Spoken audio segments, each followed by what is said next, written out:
सन्माननीय विचारमंचाच्या समोरील आपण सर्व सन्माननीय परिवर्तनाच्या लढ्यात योगदान देणाऱ्या सर्व महामानवांना, महानायिकांना विनम्र अभिवादन करत आणि ज्यांच्यामुळे आम्ही मोकळा श्वास घेऊ शकतो, जे आमच्यासाठी घरसंसारावर तुळशीपत्र ठेवून या देशांच्या सीमा राखत आहेत, त्या तमाम वीर जवानांना, त्यांच्या वीर पत्नींना आणि वीर मातांना विनम्र अभिवादन करत या मंचावर उपस्थित आमच्या सगळ्यांच्यासाठी अखंड ऊर्जेचा स्रोत असणाऱ्या आदरणीय रश्मी वहिनी, मंचावर उपस्थित विचारे वहिनी, ज्योतिताई ठाकरे, रंजनाताई आणि सगळ्याच आमच्या महिला पदाधिकारी ज्यांच्या प्रयत्नातनं हा महिला मेळावा होतोय, ते कालही आणि आजही आणि उद्याही असणारे खासदार आयुष्यमान राजनजी विचारे दादा आणि सर्व डिजिटल तथा प्रिंट माध्यमांचे मान्यवर प्रतिनिधी आणि आपण सर्व भावांनो आणि बहिणींनो, वेळ फार कमी आहे, काही महत्त्वाचे मुद्दे मांडायचे आहेत. त्यातला पहिला आणि अत्यंत महत्त्वाचा मुद्दा, पियुष गोयल यांच्या मतदारसंघामध्ये पत्रकार नेहा पुरव यांना जी दटावणी करण्यात आली, जी धमकावणी करण्यात आली, कुठल्याही व्यवस्थेमध्ये लोकशाहीचा आवाज बुलंद ठेवण्यासाठी माध्यमे अत्यंत महत्त्वाची असतात. मात्र माध्यम प्रतिनिधींनाच असे धमकावले जात असेल. माध्यम प्रतिनिधी एक बातमी आपल्यापर्यंत पोचवायचा प्रयत्न करत असतात. नेहा पुरवची अशी काय चूक होती? नेहा पुरवने एक साधीशी बातमी लावली. पियुष गोयल मासळी बाजारातनं जात होते. मासळी बाजारातनं जात असताना त्यांनी अचानक नाकाला रुमाल लावला. ज्या मतदारसंघात तुम्हाला काम करायचं आहे तिथे जर तुम्ही नाकाला रुमाल लावत असाल तर हा मतदारांचा, ते कष्ट करणारी माणसं आहेत जी रोज तिथे काम करत आहेत, एका अर्थाने तुम्ही त्यांच्या कष्टाचा अपमान करताय. आणि यावरची बातमी जर नेहा पुरव यांनी लावली असेल तर त्याचा उलट आपण काहीतरी चुकलोय हे आत्मचिंतन करण्याची गोष्ट आहे प्रतिनिधींनी. मात्र तसे न करता नेहा पुरवच्या घरात घुसून धमकावण्यापर्यंत जर प्रकार होत असेल तर म्हणजे कुठल्याही राजकीय पक्षाची प्रतिनिधी असण्याच्याही आधी नेहा पुरव ही एक बाई आहे आणि बाई म्हणून मी तिच्या पाठीशी उभं राहिलं पाहिजे. आणि नेहा पुरव यांच्यावर झालेल्या या धमकावणीचा आम्ही शिवसेना उद्धव बाळासाहेब ठाकरे पक्ष, आम आदमी पार्टी, राष्ट्रवादी काँग्रेस शरदचंद्रजी पवार साहेब, काँग्रेस पक्ष अशात आमच्या तमाम महाविकास आघाडीच्या वतीने जाहीर निषेध करत आहोत. आता जरा काही महत्त्वाच्या मुद्द्यांवर येऊया. हा महिला मेळावा आहे आणि महिलांशीच बोलायचं आहे. का महिलांशी बोलायचंय? कारण या निवडणुकीचा थेट परिणाम हा तुमच्या माझ्यावर होणार आहे. आपल्या सगळ्यांवर हा परिणाम सगळ्यात आधी होतो. कारण गावखेड्यातल्या अजूनही म्हणजे माझ्या आईला जेव्हा मी आत्ता फोन करते आणि काय चाललंय घरी, तर ती मला पहिल्यांदा सांगत असते, काय सांगायचं बाई, शेताला काय हे बघ भाव नाही, काय नाही, शेत करायचं तर सगळं अंगलटच येतंय. हे बघ तेलाचा भाव एवढा झालाय, गॅसचा भाव तेवढा झालाय, माणसानं जगावं का नाही जगावं? महागाईचा सगळ्यात पहिला फटका जो बसतोय तो आपल्याला बसतोय हे नीट समजून घ्या. म्हणजे गावखेड्यातल्या बायका आजही घरात जर पोरगा बसलेला असेल तर त्या त्याला सांगतायत, सारखं काय रे घरात बसतोयस, सारखं मोबाईलमध्ये नुसतं असं करतंय बघा, नुसतं बोटाय नुसतं असं करतंय, अरे जा की बाहेर काहीतरी कामधंदा बघ. पण कामधंदा काय आहे? बाहेर गेल्यावर त्याला कुठलीही नोकरीच जर मिळत नसेल, सरकारी नोकऱ्या सगळीकडून ठप्प आहेत. ज्या आयांनी आपल्या पोरांच्यासाठी प्रचंड कष्ट उपसलेत, व्रतवैकल्य केली आहेत की आपलं पोरगं पुढे चालून शिकून काहीतरी नोकरी धंदा करेल, पण त्याच्यासाठी नोकऱ्याच उपलब्ध नाही आहेत, अशा परिस्थितीत आपण करायचं काय? मला बाकी त्या सगळ्या गोष्टींवरती अजिबात जायचं नाही आहे. फक्त मला एक गोष्ट नक्की समजावून सांगायची आहे की जे लोक आपल्यामध्ये येऊन आपल्याला धर्म शिकवतात, जे लोक आपल्यामध्ये येऊन आपल्याला हिंदू मुस्लिम हे बायफर्केशन करायला लावतात, त्या लोकांना कधी आपण प्रश्न विचारलेत का? माय मावल्यांनो, कालपर्यंत आपण सगळी मराठा, साळी, माळी, कोळी, तेली, तांबोळी, आतार, बागवान, सुतार, लोहार, कुंभार, घिसाडी, पारधी, कैकाडी सगळ्या जाती धर्माची माणसं आपण एकत्र गुण्या गोविंदानं नांदत होतो. आपल्या डोक्यात कधीही जात आली नव्हती. आपली मैत्रीण आपण कधीही जात बघून केली नव्हती. इथे अनेक जाती धर्माच्या बायका बसलेल्या आहेत. असं काही आहे का? जेव्हा ते म्हणतात ना, अरे मुसलमान हमको हमको वोट देने का, मोदी को वोट देने का, मला फार आश्चर्य वाटतं बरं का. अगदी इकडचेही म्हणजे ते काय नरेश मस्के, काय प्रताप सरनाईक, नावं घेऊ नयेत अशा लोकांची, पण हे प्रताप सरनाईक किंवा अजून काही ह्या लोकांना जर विचारलं ना की का इलेक्शन लढायचं, तर ते कसं सांगतात, म्हणजे काय मोदीला पंतप्रधान करायचंय. अबे तुला काय मिळालं? मोदीला एक वेळ तुम्ही एकनाथ शिंदेंना पुढे न्यायचंय म्हटलं तरी समजू शकते, पण मोदीला पंतप्रधान करायचे आणि आमच्या आयुष्यात काय फरक पडणार आहे, काय म्हणजे आम्हाला असं काय फायदा होणार आहे, हे म्हणजे लगीन लोकांचं असू देत. हा असंच सगळा प्रकार आहे. कशासाठी आपण करायचं, का करतोय आपण हे सगळं, कधी तुम्ही याचा विचार केलाय का? मला एक गोष्ट आठवते, मी सकाळी कोणाशी तरी शेअर केली बहुतेक. एक माणूस व्रतवैकल्य करत होता, देव त्याला प्रसन्न झाला आणि देवाने विचारले, बोल तुला काय पाहिजे, पण एक लक्षात घे, तुला काय मिळेल माहितीये का, तुला जे काही आम्ही देऊ त्याच्या दुप्पट तुझ्या शेजाऱ्याला मिळेल. बघा, तुला जे काही मिळेल त्याच्या दुप्पट तुझ्या शेजाऱ्याला मिळेल. असं म्हटल्याबरोबर माणूस अलर्ट झाला. त्याला असं वाटलं, समजा आपण जर 1 एकर मागितली तर शेजाऱ्याला 2 एकर मिळेल फुकटच. आपण 1 तोळा सोनं मागितलं, शेजाऱ्याला 2 तोळे मिळतील. आपण 1 बिल्डिंग मागितली, शेजाऱ्याला 2 बिल्डिंग मिळतील. आणि त्याचा का बरं फायदा करून द्यायचा? माणसाची वृत्ती काय असते बघा, म्हणजे भूक लागल्यावर खाणे प्रकृती आहे, भूक लागल्यावर खाणे प्रकृती, आपल्यातला अर्ध देणे संस्कृती, पण आपलं खाऊन झाल्यावरही दुसऱ्याचं हिरावून घ्यायचं ही विकृती आहे. समजा असं वाटलं एकनाथ शिंदेना किंवा नरेश, हे जाऊ दे यांची नावं घ्यावीशी वाटत नाहीत, यांना असं वाटलं की नाही बाबा आम्हाला जायचंय तिकडे, प्रकृती आहे बाबा, त्यांना काहीतरी वाटतंय, नाही मला तुम्ही द्या, किंवा आमच्यातलं काही संस्कृती आहे. आपण शिवसेनेनं तर अनेक लोकांना दिलं, संस्कृती आहे. शिवसेनेने खऱ्या अर्थाने शिवसेनेचा, सत्तेचा, लोकशाहीचा अर्थ लोकांपर्यंत पोहोचवला. पण आपलं खाऊन झाल्यावर सुद्धा तो पक्षही माझाच आहे, चिन्हही माझंच आहे, हे म्हणणं विकृती आहे ना राजे हो. ही विकृती या लोकांमध्ये आली. झालं काय, त्या माणसाला असं वाटलं की आपल्याला जे मिळेल त्याच्या दुप्पट शेजाऱ्याला मिळणार आहे. त्याने काय मागावं माहितीये का, काय मागितलं? विकृतीने पछाडलेली लोक कसं नुकसान करून घेतात स्वतःचं. तो म्हणाला, देवा आम्हाला काही नका देऊ, माझा 1 डोळा निकामी करून टाका, माझा 1 डोळा निकामी करा. माझा 1 डोळा निकामी केला की शेजारचे 2 डोळे निकामी होतील ना. ह्याला काय म्हणतात माहितीये का? आमच्या गावाकडच्या भाषेत त्याला लय इरसाल म्हणे. आमच्या गावाकडच्या भाषेत त्याला काय म्हणतात, नवरा मेला तरी चलतंय पण सवत रणकी झाली पाहिजे म्हणतात. सध्या ही सगळी जी गँग तिकडे गेलेली आहे ना, त्यांचं काय चाललंय माहितीये का, काय महाराष्ट्राचं नुकसान व्हायचं ते होऊ दे, काय नुकसान व्हायचं ते होऊ दे, पण आम्ही तर अबे तुझं किती नुकसान होतंय ते बघ की, तुम्हाला कुठं पायपुसणं करून ठेवलंय ते बघा की. माय मावल्यांनो, हे नीट समजून घ्या, आम्ही का लढतोय, आम्ही का भांडतोय. मी वारंवार असं सांगते की एका खासदारकीचा एक नंबर वाढवायचा यासाठी हे इलेक्शन महत्त्वाचं नाही. एक राजन विचारेजी यांना निवडून आणायचंय एवढ्यापुरते हे इलेक्शन मर्यादित नाही. हे इलेक्शन इथल्या जनमानसावर परिणाम करणारं आहे, म्हणून जास्त महत्त्वाचं आहे. ते कसं? उदाहरणार्थ आपल्याकडे वेगवेगळे शैक्षणिक ट्रेड आहेत. समजून घ्या की एक बी फार्मसीचा ट्रेंड आहे. बी फार्मसी केलेला साधारणतः एका जिल्ह्यामध्ये 15 कॉलेज आहेत. एका कॉलेजमधनं एका वर्षाला 200 विद्यार्थी बाहेर पडतात. एका जिल्ह्यातनं साधारणतः 15 गुणिले जर 200 म्हटलं तर 3000 विद्यार्थी वर्षाला बाहेर पडतात.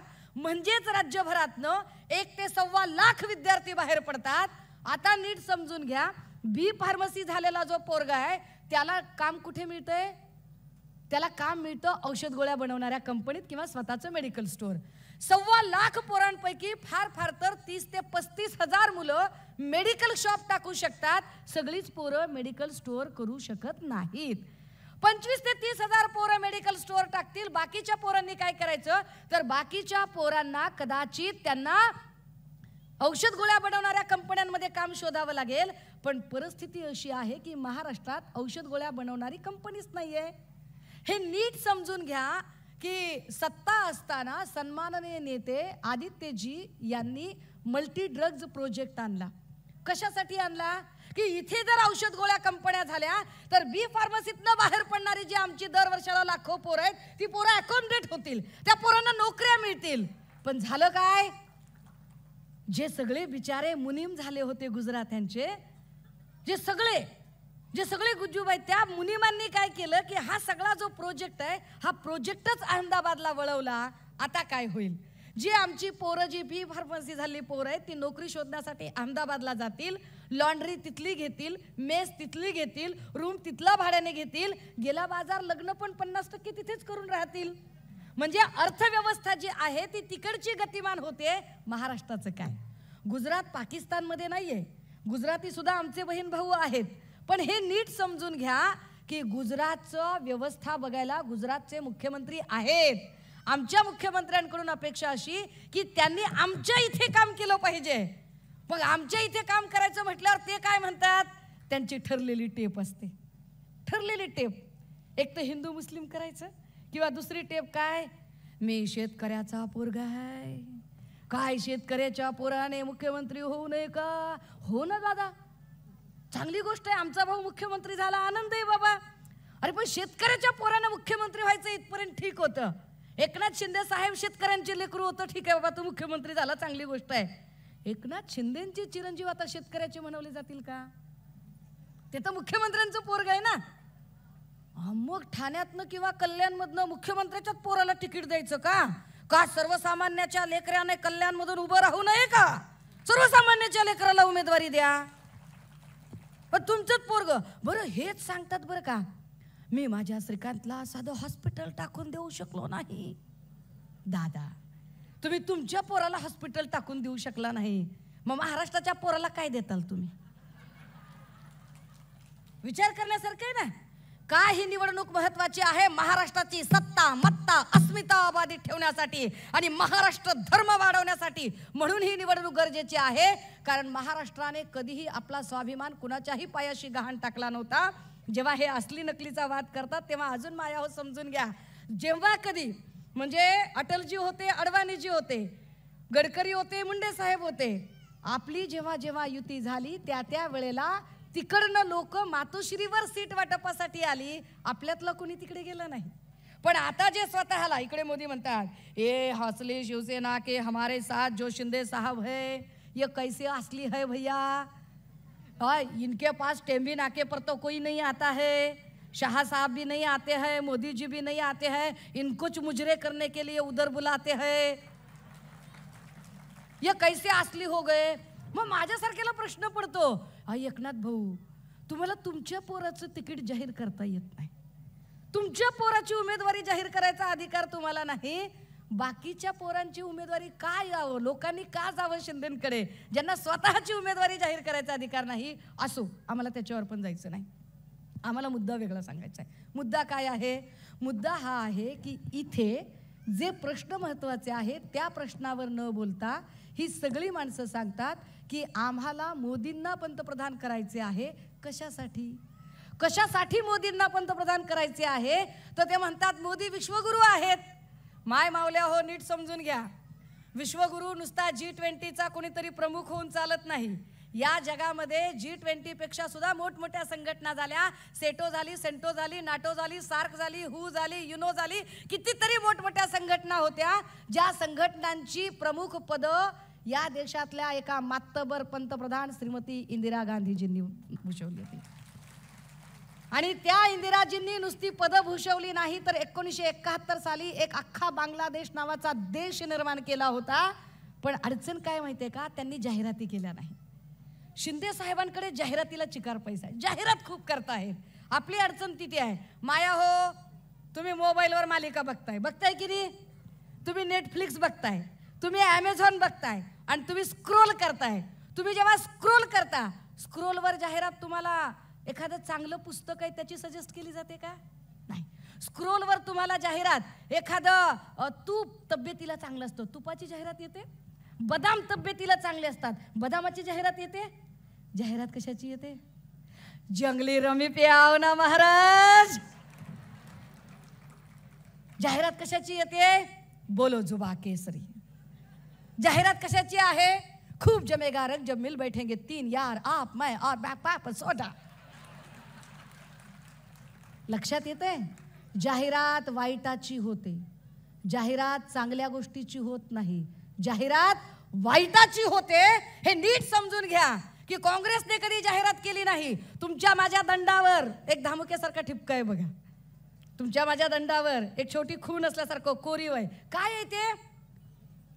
अरे BCG होतं, गोवर होतं, ट्रिपल होतं, पोलिओ होता, धनुर्वात होता, नारू होता, देवी होती. किती लशी दिल्या काँग्रेसने? 14 लशी दिल्या, 14. पण 14 लशी देऊन काँग्रेसने एकही जाहिरात केली नाही. ह्यांनी किती लस दिल्या? एक. माय बापाच्या इमानदारीनं मी तर पैसे खर्चून घेतली ती लस. एक लस दिली आणि फोटो काढायला सांगितला, लगेच सर्टिफिकेटवर फोटो मोदींचा.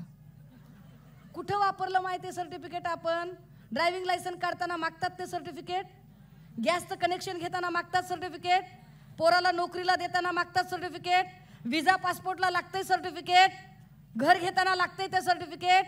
अरे जर कुठेच ते सर्टिफिकेट लागत नव्हतं तर मग 140 गुणिले 100 रुपये, 140 कोटी गुणिले 100 एवढे पैसे सरकारने आमचे का घेतले?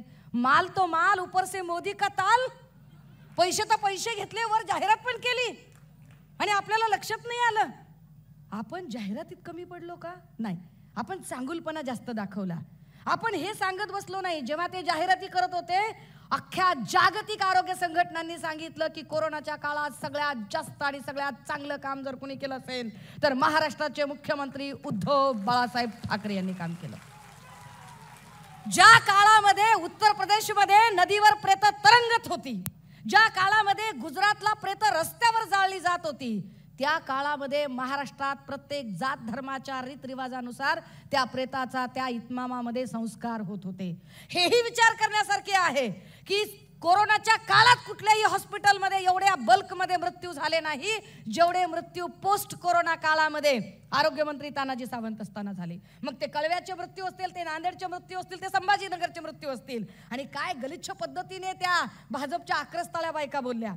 हा, त्या बायका असं सांगायला लागल्या की बायकांना काय आम्ही तोंडात त्यांच्या गोळ्या कोंबायच्या का? माया हो, नांदेडला ज्या मृत्यू झाले ना 30 मृत्यू, त्या 30 मधले फक्त 2 मृत्यू मॅटर्निटीचे होते. बाकी काही सर्पदंशाचे आहेत, काही ट्रॉमा केअर सेंटर मधले आहेत. तिथे औषध गोळ्या वेळेत पुरल्या नव्हत्या म्हणून ते मृत्यू झाले होते. हे नीट समजून घ्या. ही निवडणूक का महत्त्वाची आहे? कारण महिला सुरक्षेच्या दृष्टिकोनातून महत्त्वाची आहे. काय महिलांची अवस्था आहे बरं मणिपूरमध्ये? काल मला कोणीतरी एका वृत्तवाहिनीवर, अच्छा 2 दिवसांनी कळलं तुम्हाला?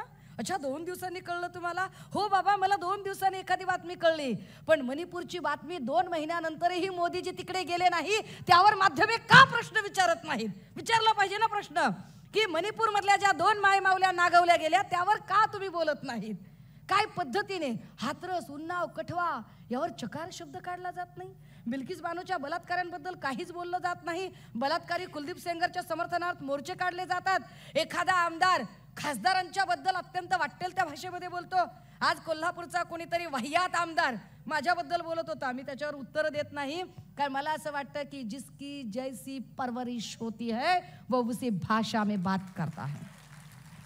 त्यामुळे आम्हाला या लोकांवरती उत्तर द्याविषयी वाटत नाहीत. पण माया हो, महिला सुरक्षेचं काय? आमच्या महिलांच्या सुरक्षेचं काय? की तुम्ही महिलांना कशी काय सुरक्षा देऊ शकाल ते आपल्याला हिंदुत्वाचे पाठ सांगतात. आपल्याला आईला अरे हिंदुत्वाचे पाठ जेवढे आम्हाला कळते त्याच्यानुसार दिवाळीला पहाटे पहाटेच्या वेळेला संस्कार आणि अभंग गाणी, अत्यंत सुगम शास्त्रीय संगीत ऐकायची प्रथा आहे. पण एखादी शिंदे गटातली बाई, पैसे किती जास्त झाले तू, सकाळ सकाळीच पहाटे पहाटे कुणी दिवाळीत गाणं वाजवलं गौतमी पाटीलचं, पाटलाचा बैलगाड, काय गाणं आहे. आणि शिंदे साहेबांनी महाराष्ट्रात केलाय राडा. अरे काय गाणं आहे, काय धंदा आहे. आणि त्यांनी आम्हाला पाठ सांगायचे संस्काराचे, त्यांनी आम्हाला धर्म शिकवायचा, त्यांनी आम्हाला सांगायचं. अरे कुठल्या धर्माच्या आणि कुठल्या संस्काराच्या गप्पा करताय? मग ते म्हणतात तुम्ही आधी कुठे. अरे मी कुठे होते आणि मी काय होते यापेक्षा हे जास्त महत्वाचं आहे.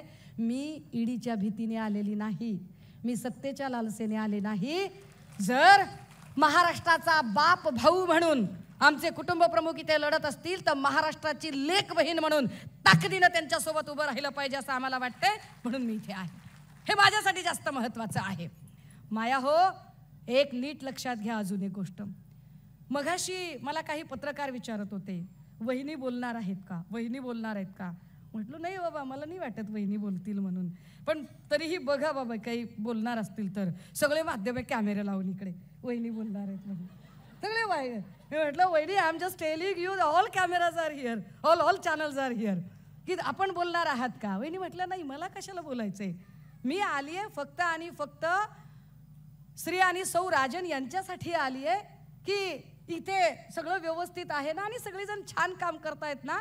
फार आग्रह होता विचारे वहिनींचा, म्हणून मी इथे आलेली आहे. मी बोलणार नाही, आम्ही बोलणार नाहीत, हा आमचा संस्कार आहे, हे नीट समजून घ्या. हा आमचा संस्कार आहे, हा आमचा घरंदाजपणा आहे, हा आमचा खानदानी बाणा आहे. ते म्हणतात ना की जो खानदानी रईस होते हैं वो ज़्यादा फड़फड़ाते नहीं है, तुम्हारा लहजा कह रहा है कि तुम्हारी रईसी नई नहीं है. मला वेगळं सांगायची गरज नाही. हे का सांगावं लागतं, हे माध्यमांच्या समोरही आम्ही सांगितलं पाहिजे आणि माध्यमांनाही सांगितलं पाहिजे की जेवढे म्हणून भाजपच्या बायका असतील आक्रस्ताळ्या किंवा सेनेतल्या बायका असतील आक्रस्ताळ्या, या सगळ्या बायकांनी शिवसेनेच्या प्रत्येक महिला नेत्यांवर तोंडसुख घेतलं, त्यांच्या पुरुष नेत्यांनीही तोंडसुख घेतलं. रोज एखादा सेनेचा, एखादा मिंदे गटाचा आमदार खासदार आमच्यावर बोलत असतो. कधी कधी माझ्यावर बोलतो, कधी विद्याताईंवर बोलतो, कधी सुप्रियाताईंवर बोलतो. रोज आमच्यावरती गरळ ओकली जाते, वाटेल त्या पद्धतीने बोललं जातं. मला आनंद आहे आणि अभिमान आहे की आम्ही जे खास वंदनीय बाळासाहेबांचे शिवसैनिक आहेत, एकानेही ना शिंदे साहेबांच्या ना शिंदे गटाच्या सोबत गेलेल्या त्या तमाम मिंधे गँगच्या एकाच्याही कुटुंबातल्या बहीण लेकीबद्दल अवाक्षर आम्ही कधी काढला नाही. हा आमचा संस्कार आहे. हे आमचे संस्कार आहेत की आम्ही एखाद्याच्याही बहीण लेकीबद्दल बोललो नाही. अर्थात याच्यात अजून एक गोष्ट ऍड केली पाहिजे की काही असो, झाले 9:45 झाले का, बरं. या सगळ्यांमध्ये आता अमृता वहिनी जरा गपघार बसल्यात, गुन्ह्यानं बसले आहेत आता, कारण त्यांना आपण लई इज्जतीत तिकडे जाऊन सांगितलंय नागपूरमध्ये. हा, ननंद भावजायचं भांडण म्हणजे दुधा तुपाची उकळी असती. वहिनी मागणं म्हणायचं नाही की लईच बोलला बरं का सुषमा वंश तुम्ही म्हणून. आता म्हणजे सुषमा वंश गप्पच बसतील, पण तुम्ही जरा मर्यादेत राहावा म्हणून. माया हो, का ही निवडणूक महत्त्वाची आहे. डाळीचे भाव आम्हाला भेडसावतात, भाज्यांचे भाव आम्हाला भेडसावतात, गॅस सिलेंडरचे पैसे आम्ही घरात बसून देतो. आणि अजून एक, ते जे म्हणतात ना की मुस्लिम परेशान, काय मुस्लिम परेशान होत नाही. असं काही आहे का की मुसलमानाला 1250 रुपये गॅसचे द्यावे लागतात आणि आपल्याला 300 गॅस मिळतोय का. आपल्यालाही 1250 द्यावे लागतात. मुस्लिमाला 200 रुपये किलो तूर डाळ आणि आपल्याला काही 30 रुपये किलो तूर डाळ आहे का. आपल्यालाही 200 रुपये किलो तूर डाळ आहे. ते सगळे प्रश्न, जे प्रश्न इतर कुठल्याही मुस्लिम असेल, बौद्ध असेल, ख्रिश्चन असेल, जैन असेल, त्या प्रत्येकाला भेडसावतात. तेच प्रश्न आपल्यालाही भेडसावतात. मग आता काय करावं, तर आता एक गोष्ट करायला लागेल की या इलेक्शनमध्ये जर तुम्हाला प्रत्येकीला वाटते, मी जेवढा अभ्यास करते, मला प्रत्येक मतदारसंघाचा जो मुखोद्गत अभ्यास करते, कल्याण आणि ठाण्याचा क्राईम रेट सगळ्यात जास्त झाला आहे. कल्याण आणि ठाण्यामध्ये जाणीवपूर्वक खोट्या केसेस टाकल्या जातात. आपल्या ओळखीचे PI PSI बसवायचे, PI वर दडपण आणायचं आणि जो आपल्यासाठी काम करतो त्याच्यावरती खोट्या केसेस टाकायच्या. या सगळ्यांमधून आपल्या लेकरांची सुटका करायची असेल, आपल्या लेकरांना सरकारी नोकऱ्या तर नाहीच नाही. आता मोदीच्या गॅरंटीवर ताई फार बोलल्या, त्यावर अजिबात बोलणार नाही, क्योंकि मोदी की गॅरंटी क्या है, जितना बड़ा भ्रष्टाचारी उसको सबसे बड़ी एंट्री, यही मोदी की गॅरंटी है की ते सगळ्यात मोठ्या भ्रष्टाचाराला सगळ्यात मोठी एंट्री देतात. आपल्याकडे तलाठी भरती झाली माया हो, तलाठी भरतीला लेकरांनी अर्ज भरले. किती मार्काचा पेपर होता. इकडे आमच्या जयश्रीताई बसलेल्या आहेत कोपऱ्यात, नाणार प्रकल्पासाठी लढणाऱ्या. किती मार्काचा पेपर होता ताई. 200 मार्काचा. किती मार्क पडले माय. 214, 212. यही मोदी की गारंटी है. 4 आने की मुर्गी और 12 आने का मसाला, यही मोदी की गारंटी है. ह्या सगळ्यात जर सुटायचं असेल, महागाई, बेरोजगारी, महिला सुरक्षा, हे 3 प्रश्न या निवडणुकीत आमच्यासाठी अत्यंत महत्त्वाचे आहेत की आम्ही महागाईचे चटके सहन करतोय. त्या सिलेंडरवर बसणाऱ्या ज्या काकू होत्या त्या आम्हाला दिसत नाहीत आजकाल कुठेच. त्या कुठे गायब आहेत की त्या ज्या भाजपच्या आक्रस्ताळ्या बाई होत्या, त्या कुणाला तरी चपलेनं मारायची भाषा करत होत्या, त्या आता मिठ्या मारत त्यांना लाकडाच्या पाटावर चेअरमनच्या ताटामध्ये हाब्रेडचा घास तुला भरविते असं म्हणत त्या तिकडेच आहेत. त्या काहीच बोलायला तयार नाहीयेत. ही सगळी माणसं जर बघितली तर आत्ता महागाई, बेरोजगारी आणि महिला सुरक्षा यावरचा एक कन्स्ट्रक्टिव्ह प्लॅन आम्हाला कोण देऊ शकतं, तर निश्चितपणे एक आश्वासक नेतृत्व म्हणून आदित्य उद्धव साहेब ठाकरे. आता हे परत एकदा सांगितलं पाहिजे आणि माध्यमांच्या समोर सांगितले पाहिजे की कुणीही, मला आनंद आहे की एकही माणूस आदित्य दादावर हा आरोप नाही करू शकणार की तुम्हाला सगळं आयतं मिळालंय, कारण राखेतनं पक्ष उभा राहतोय.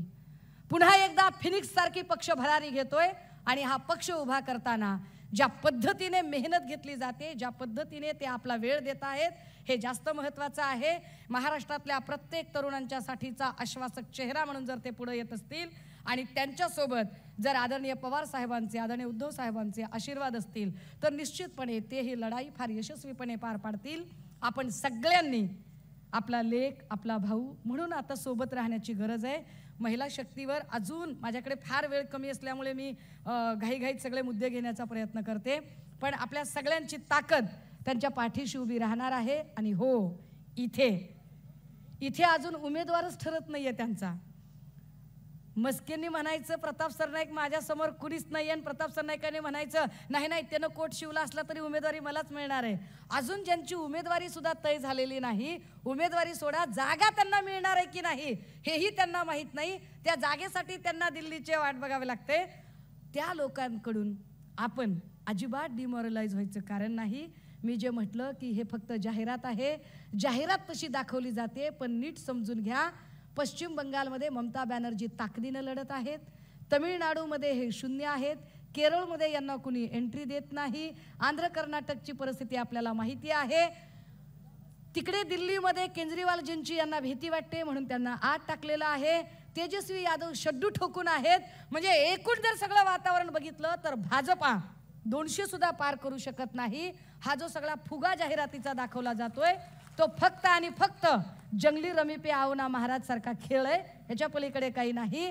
आपण ताकदीनं एक गोष्ट नक्की करूया माया हो, की निवडणुकीच्या दिवशी, मतदानाच्या दिवशी एक नंबर झोकात साडी घालायची. एक नंबर झोकात साडी घालायची, दणक्यात आयटीत बाहेर पडायचं आणि डंके की चोट पर सांगायचं मशालीला दिलं रे, मशालीला, मशाल भेटली पाहिजे, मशाल. ताकदीनं सांगायचंय काय, आपकी बार भाजपा तडीपार, आपकी बार यस, मशाल पेटली पाहिजे. कारण दणकट हात सोबत आहे, विजयाची तुतारी वाजवायला लोक आतुर आहेत. मशाल अन्यायाविरोधातली पेटूया आणि आपल्या सगळ्यांनी जे काही आणि कुणाच्या भावना दुखावणार नव्हते हे पुन्हा वेगळं सांगायला नको. तरी पण काही वाईट वंगाळ वाटला असेल तर तुम्हाला माहिती आहे, माफी मागणं काय आपल्या स्वभावात बसत नाही. आपण असेच आहे, हम तो ऐसे है भैया सुधरेंगे नहीं, ऐसेच आहे हम. थांबते, रजा घेते. जय हिंद, जय महाराष्ट्र. Thank you so much. देश विदेशातील प्रत्येक घडामोडींचे लाईव्ह अपडेट मिळवण्यासाठी आता साम टीव्हीच्या सर्व सोशल मीडिया प्लॅटफॉर्मला लाईक, फॉलो आणि सबस्क्राईब करा. तसंच सर्व नोटिफिकेशनसाठी बेल आयकॉन प्रेस करायला विसरू नका.